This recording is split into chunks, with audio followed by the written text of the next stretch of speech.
28শে জানুয়ারি 2010 ঢাকা কেন্দ্রীয় কারাগার। রাত 9:30 থেকে 11টা পর্যন্ত ঢাকা কেন্দ্রীয় কারাগারের আশপাশ ও কারাগারের অভ্যন্তরের সব বিদ্যুৎ একযোগে বন্ধ হয়ে যায়। বন্ধ হয়ে যায় বললে ভুল হবে, বন্ধ করে দেয়া হয়। 1.5 ঘন্টা ঢাকা কারাগারের মতো স্পর্শকাতর জায়গায় কেন বিদ্যুৎ বন্ধ করে রাখা হয়েছিল সেটা একটু পরে বলি। আগে বিদ্যুৎ আবার ফিরে আসার পর কারাগারের অবস্থা কেমন ছিল সেটা বর্ণনা করা যাক। ঢাকা কেন্দ্রীয় কারাগারে ওই দিন কয়েদিদের সবার ভেতরে এমনিতেই কিছুটা অস্থিরতা কাজ করছিল, কারণ তারা জানতো জেলখানায় সেদিন 5 জনের ফাঁসি কার্যকর হতে যাচ্ছে। আর যে 5 জনের ফাঁসি কার্যকর হতে যাচ্ছে তারা সকলেই ছিল অত্যন্ত বিনয়ী, কারাগারের সকলের প্রিয় মানুষ।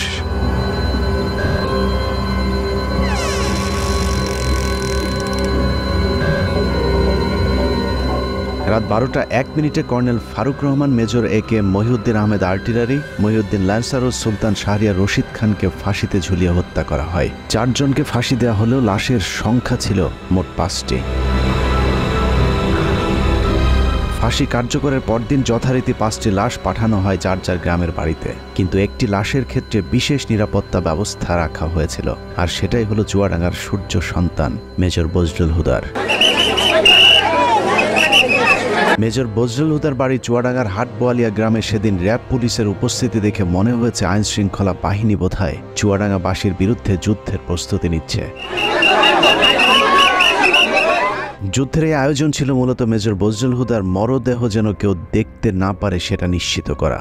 লাশ কেন দেখতে দেয়া যাবে না সেটা জানতে আমরা হাটবোয়ালিয়া গ্রামের মানুষের বক্তব্য শুনতে চেয়েছিলাম। বজলুল ভাইয়ের না আসার সময় আমি আমার পটে যাবো, এর মধ্যে পুলিশি টল, শুধু টল পুলিশি দাঁড়ায়, যারা মসজিদে এমন হয় আসা যায় না। তারপরে কিছুক্ষণ পরে শুনলাম ভাই না আসছে ভোরের দিকে। প্রশাসনের লোক ছিল, ওনার লাশটা প্রথমে হাটবলে ফিন্ডে হয়, প্রচুর লোক। এই অবস্থায় বাড়ির ভেতরে ঢুকতে দিয়েছিল না। আমার জানাজাত লাশটা ধোয়ার কথা, কিন্তু পুলিশের বাধার কারণে আমি লাশটা ধোয়াতে পারিনি। লাশ আসার পরে তার প্রশাসনের লোক যারা আসছিল লাশ নিয়ে, তারা যেখানে টাইম দিয়েছে তাকে দাফন করতে হবে। সে দেশের মানুষের জন্যই মনে করেন সবসময় ছিল, দেশের মানুষের পাশে থাকতো সবসময়। চুয়াডাঙ্গার মানুষের কাছে মেজর বজলুল হুদা ছিলেন এক আদর্শের প্রতীক, যে কারণে আইন শৃঙ্খলা বাহিনীর ব্যাপক উপস্থিতি আর জোর জবরদস্তির পরেও প্রিয় মানুষটিকে শেষবারের মতো একটু দেখতে চাওয়া মানুষের ঢল ছিল চোখে পড়বার মতো। আইন শৃঙ্খলা বাহিনীর নির্দেশনা ছিল 5 মিনিটের মধ্যে মেজর বজলুল হুদাকে দাফন করতে হবে, কিন্তু জনরোষের মুখে আইন শৃঙ্খলা বাহিনী পিছু হাঁটতে বাধ্য হয়। প্রিয় মুখটাকে গোসল না দিয়ে কিছুতেই চুয়াডাঙ্গার মানুষ তার দাফন করাতে চাননি। বাধ্য হয়ে প্রশাসন তাদেরকে আধা ঘন্টা সময় বেঁধে দিয়েছিল দাফন করবার জন্যে। 4টা-5টার দিকে আসলো, লোকজন নাই একেবারে, মানে সম্পূর্ণ একেবারে হলো কোনো মানুষজন ঢুকতে দিচ্ছে না। র্যাবের এক কর্মকর্তা আমাকে জিজ্ঞেস করলো কেমন উনি লোক ছিল। তা আমি তখন বললাম যে সে কেমন মানুষ ছিল এটা আপনারা কিছুক্ষণ পরে দেখতে পারবেন। তো বলি যে এত ভালো মানুষ, তাহলে এরকম একটা কাজ করলো কেন? তা বলছে যে কাজ করলে এই কারণে, সে তো নিজের জন্য করে না, সে তো দেশের জন্য করেছে। যারা 15 আগস্টে ছিল তারা সবই মুক্তিযোদ্ধা, কেউ কোনো পাকিস্তানি ফেরত আসবি না, সব মুক্তিযোদ্ধা। তারপরে লাশ আসলো, এত পরিমাণ লোক সরকারের নিয়ন্ত্রণে সে লাশ এই এলাকার জনসাধারণ ছিনিয়ে নিল, এবং এত পরিমাণ লোক হয়েছে যেটা নজিরবিহীন একটা ঘটনা। পুলিশের আন্ডারে থাকবে না, আমরা আমাদের লাশ আমরা হলো আমাদের আন্ডারে হবে, দাফন হবে। পুলিশের আন্ডারে রাখতে চেয়েছিল কিনা? পুলিশের আন্ডারে তো না, সেগুলো পুলিশের আন্ডারে তো স্বাভাবিক নিয়ম, সেভাবে আমরা হলো সরকারি কাজ আমরা দাফন করি। তো আমরা বললাম যে না, দাফন ওইভাবে না, আমাদের পারিবারিকভাবে বা এলাকার মানুষের হলো দাফন হবে তার ভিতরে। অতএব তারা তখন হলো দিতে বাধ্য হয়েছে। হাজার হাজার মানুষ চলে এসেছে মেজর বজলুল হুদাকে এক নজর দেখার জন্যে। হাটবোয়ালিয়া বাজারে এত মানুষ এর আগে হয়তো কখনো কেউ দেখেনি। গোসলের অনুমতি দিচ্ছিল না। এই সময় আলমডাঙ্গা থানার যিনি ওসি ছিলেন উনি খুবই খারাপ আচরণ করছিলেন। আমাদের তারা হুমকি দিচ্ছে, হ্যান ত্যান রেয়া পুলিশ আইসে আমাদের বলছে না, লাশ তাড়াতাড়ি মাঠে। আর প্রশাসন খুব তাড়াতাড়ি করে চাপ দেয়, ধোয়া টোয়া এগুলা বাদ দিয়ে, গোসল টোসল বাদ দিয়ে দাফন করতে হবে এমন পুলিশের নির্দেশ ছিল, এবং সাথে ঢাকার থেকে টিমও আসছিল। ওই সময় প্রশাসনের ভূমিকা কেমন? প্রশাসন প্রথমে মার মুখে অবস্থায় ছিল, যখন সাধারণ মানুষ পাবলিক বলল যে ঠিক আছে আমরা লাশ না দেখে আমরা দাফন করব না, তখন লক্ষ লক্ষ মানে সাধারণ মানুষ চারিদিক থেকে আসার পরে তাদের চাপের কারণে তখন লাশ আমাদের কাছে দিতে বাধ্য হয়েছে। এই সময়ের মধ্যে অসংখ্য মানুষ মেজর বজলুল হুদাকে শেষবারের মতো একটু দেখতে ছুটে যান তার গ্রামের বাড়ি হাটবোয়ালিয়াতে।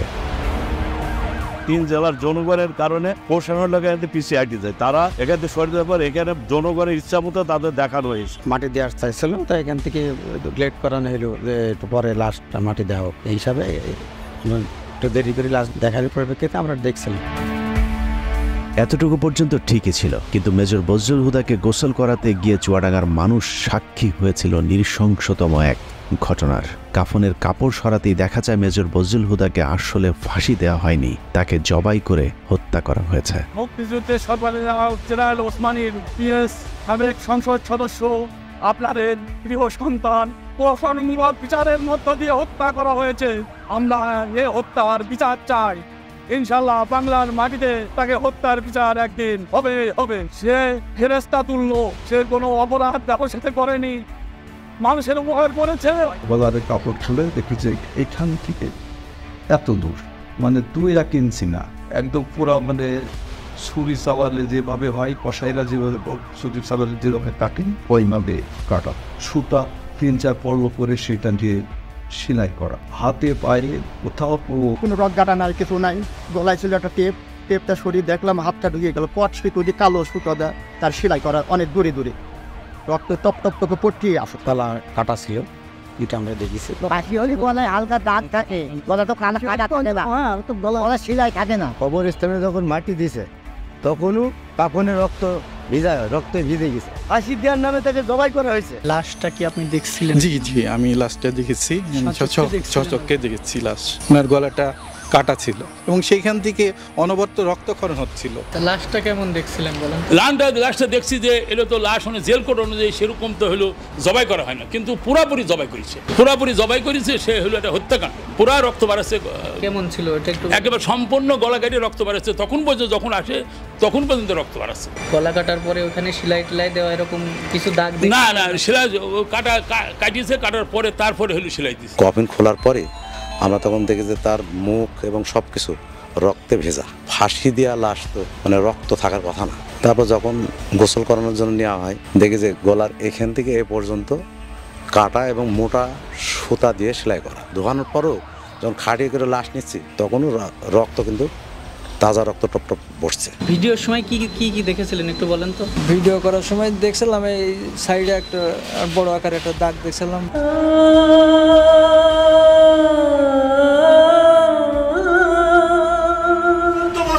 বুকে ব্যথা নিয়ে বেড়াচ্ছে আমার ভাইকে সিরিয়াল খুনি শেখ হাসিনা জেলখানায় ঢুকে নিজ হাতে জবাই করে হত্যা করেছিল। আমরা মনে করি যে এটা ফাঁসি দেওয়া হয়নি, শেখ হাসিনা হিংসাত্মকমূলকভাবে এবং প্রতিশোধমূলকভাবে সে জেল গেটে যে নিজে হাতে জবাই করেছে। এই হত্যাকাণ্ডের আমরা তীব্র নিন্দা জানাচ্ছি এবং এর বিচারের জন্য ব্যবস্থা করা হবে। বাংলার বীর সন্তান মেজর বজলুল হুদাকে কে কারা কিভাবে জবাই করেছিল সেটা জানতে হলে আবারও 18 তারিখ রাত 9:30 থেকে 11টা পর্যন্ত 1.5 ঘন্টার সেই সময়টাতে ফিরে যেতে হবে, যে সময়টুকুতে ঢাকা কেন্দ্রীয় কারাগার ও তার আশপাশের বিদ্যুৎ বন্ধ করে রাখা হয়েছিল। ওই রাতে ঢাকা কেন্দ্রীয় কারাগারে কয়েক ঘন্টায় যা ঘটেছিল তা হলিউডের হরর থ্রিলার মুভিকেও হার মানাবে। অনুসন্ধানে জানা যায় 2010 সালের 28শে জানুয়ারি রাত 9টার পরপরই জেলগেটের ভেতরে মোট 2টি কালো গ্লাসের গাড়ি প্রবেশ করে। ওই গাড়ির একটিতে এসএসএফের সদস্যদের সাথে শেখ হাসিনা এবং অপরটিতে জাহাঙ্গীর কবির নানক, ইসমাইল হোসেন সম্রাট, তৎকালীন ঢাকা বিশ্ববিদ্যালয়ের ছাত্রলীগের দুর্ধর্ষ ক্যাডার সিদ্দিক নাজমুল আলম ছিলেন। ধারণা করা হচ্ছে ওই রাতের অপারেশনের পুরস্কার হিসেবে পরের বছর 2011 সালে ছাত্রলীগের কেন্দ্রীয় সাধারণ সম্পাদকের পদে বসানো হয় নাজমুলকে। এছাড়া সম্রাট ও নানকদেরকেও দেয়া হয় গুরুত্বপূর্ণ দায়িত্ব। এর বাইরে ওই গাড়িতে ভয়ঙ্কর কুৎসিত দেখতে বড় গোফওয়ালা একজন মানুষ ছিল, যার নাম পরিচয় আমাদেরকে কেউ নিশ্চিত করে বলতে পারেনি। ডিএমপি কমিশনার একেএম শহীদুল হক সাহেব ছিলেন, স্বরাষ্ট্র সচিব যে আব্দুল সামান সাহেব ছিলেন, কারা মহাপরিদর্শক যে ব্রিগেডিয়ার জেনারেল আশরাফুল ইসলাম খান উনিও ছিলেন, আর সম্ভবত ঢাকার ডিসি ছিলেন উনি জিল্লুর রহমান, ঢাকা জেলার ম্যাজিস্ট্রেট অমিতাভ সরকার উনিও ছিলেন ওইখানে, আরো বেশ কিছু লোকজন ছিল। গোয়েন্দা সংস্থার সাবেক এই কর্মকর্তা জানান ওই রাতে মোট 2টি ফাঁসির মঞ্চ তৈরি করা হয়েছিল।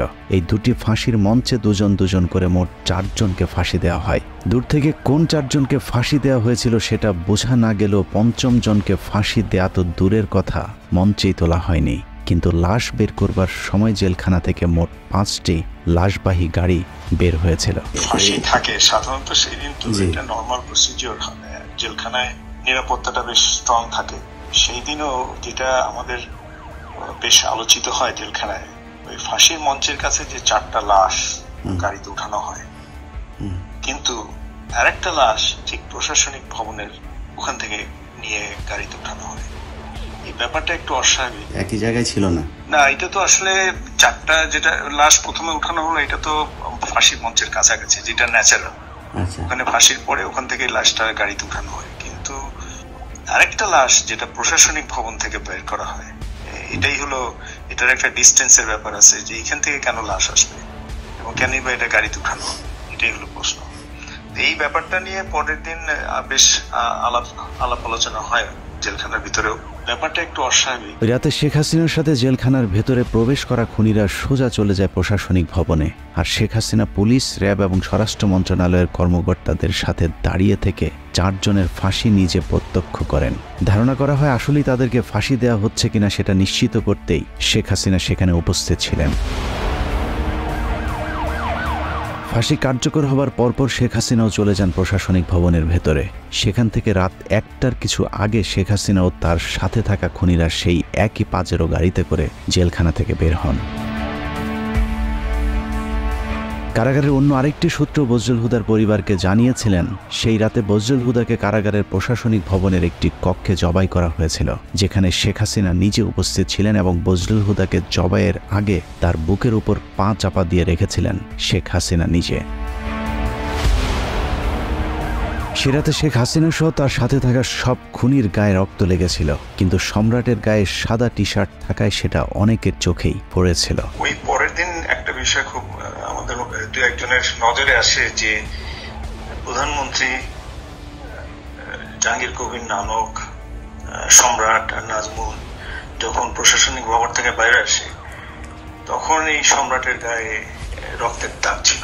দু একজন এটা দেখতে পায়। এখন ব্যাপারটা হয়েছে যে এই ধরনের জিনিসগুলো তো আমরা গ্যারান্টি দিয়ে বলতে পারছি না, কিন্তু তখন যে সময়, ওই সময় যে সমস্ত লোকজন উপস্থিত ছিল, যে এখন তারা সবাই এখন বাংলাদেশে বেশিরভাগই আছেন, পুলিশের প্রশাসনের মধ্যেও আছেন, এই সমস্ত অফিসার বা লোকজন যারা উইটনেস ছিল, যারা সাক্ষী ছিল, তাদেরকে এখন ধরলেই এই জিনিসটা মোটামুটি তদন্তের আওতায় আনা যায়। এবং তাদের পরিবার যেটা অভিযোগ করে যে তাকে জবাই করে মারা হয়েছে, এবং এই যে অস্বাভাবিক অ্যাক্টিভিটিস গুলো যেগুলো জেলখানার মধ্যে দেখা গেছিল ফাঁসির সময়, ফাঁসির পরবর্তীতে, এটা পরিষ্কার তদন্তের মাধ্যমে বের করাটা খুবই সহজ। ঘটনার বর্ণনা শুনে অনেকের কাছেই হয়তো অসম্ভব, অবিশ্বাস্য এক গল্পের মতো মনে হচ্ছে। তবে আপনি যদি শেখ হাসিনার ব্যক্তিগত সহকারী মতিউর রহমান রেন্টুর আমার ফাঁসি চাই বইটি পড়ে থাকেন, তাহলে আপনার কাছে শেখ হাসিনার চরিত্রের সাথে আজকের ঘটনাটি হুবহু মিলে যাবে। মতিউর রহমান রেন্টুর তথ্য অনুযায়ী শেখ হাসিনা যেদিন মৃত্যুর খবর শুনতেন, সেদিন স্বাভাবিক দিনের চেয়ে অনেক বেশি খেতেন। এই ঘর থেকে ওই ঘরে দৌড়ে পৈশাচিক এক উল্লাস করতেন তিনি। জাহানারা ইমাম যেদিন মারা যায়, সেদিন শেখ হাসিনা বিছানার উপরে উঠে 2 হাত দিয়ে কাপড়ের 2 মাথা ধরে নাচছিলেন, কারণ তিনি জাহানারা ইমামকে তার প্রতিদ্বন্দ্বী মনে করতেন। এক কথায় শেখ হাসিনা একজন নরপিশাচ, রক্তপিপাসু, মানসিক বিকারগ্রস্ত একজন উম্মাদ, যে কারণে একজন মানুষ যার আর কয়েক ঘন্টা পরে ফাঁসি কার্যকর হবে, তাকেও নৃশংসভাবে জবাই করে হত্যা করবার কথা চিন্তা করতে পারে। একটু চোখ বন্ধ করে ভেবে দেখুন, কত নৃশংস নরপিশাচের হাত থেকে আল্লাহ আমাদেরকে বাঁচিয়ে দিয়েছেন। শেখ হাসিনা নাই, শেখ হাসিনা চলে গেছে, শেখ হাসিনা পালায় না। যাই হোক, 15 আগস্টের বীর মুক্তিযোদ্ধা মেজর বজলুল হুদাদেরকে আমরা সম্মান দিতে পারিনি, যে কারণেই আজ আবারও শেখ মুজিবের প্রেতাত্মা আমাদের উপর চেপে বসেছিল।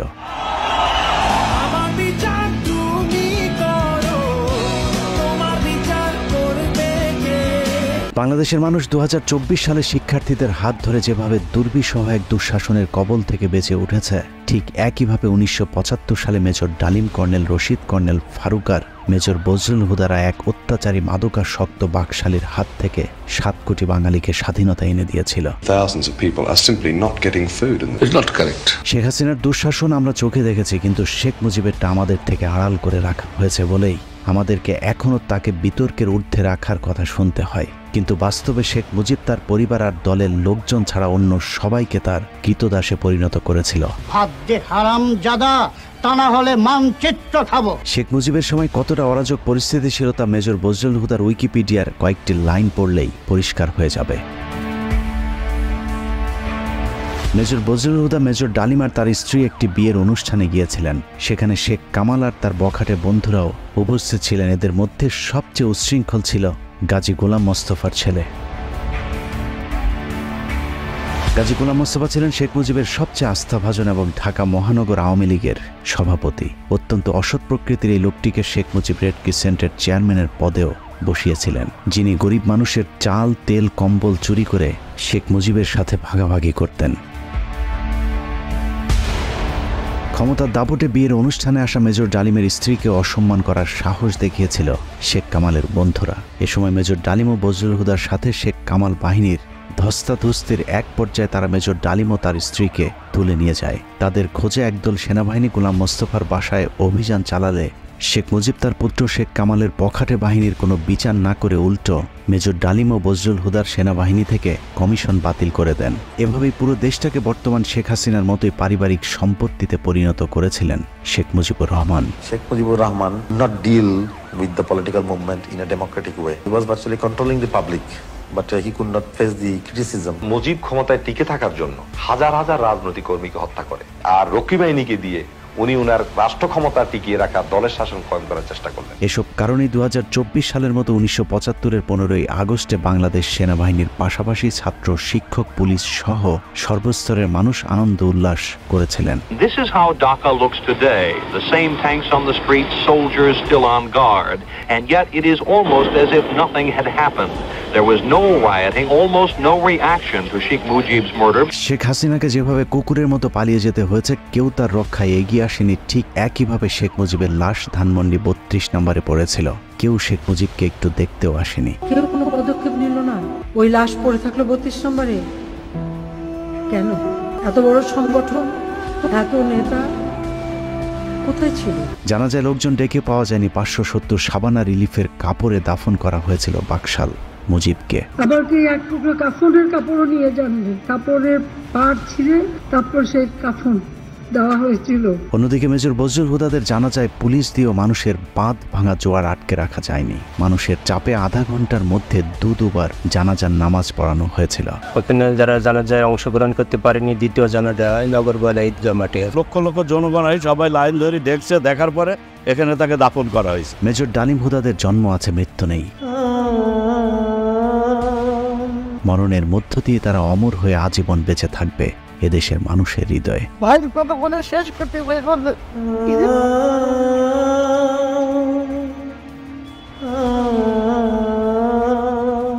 যতবার মুজিব হাসিনাদের মতো নরপশুরা এদেশের মানুষকে শোষণ করতে চাইবে, ততবারই বজলুল হুদারা ফিরে আসবে আবু সাইদ কিংবা মুগ্ধ হয়ে। আমরা তোমাদের ভুলব না।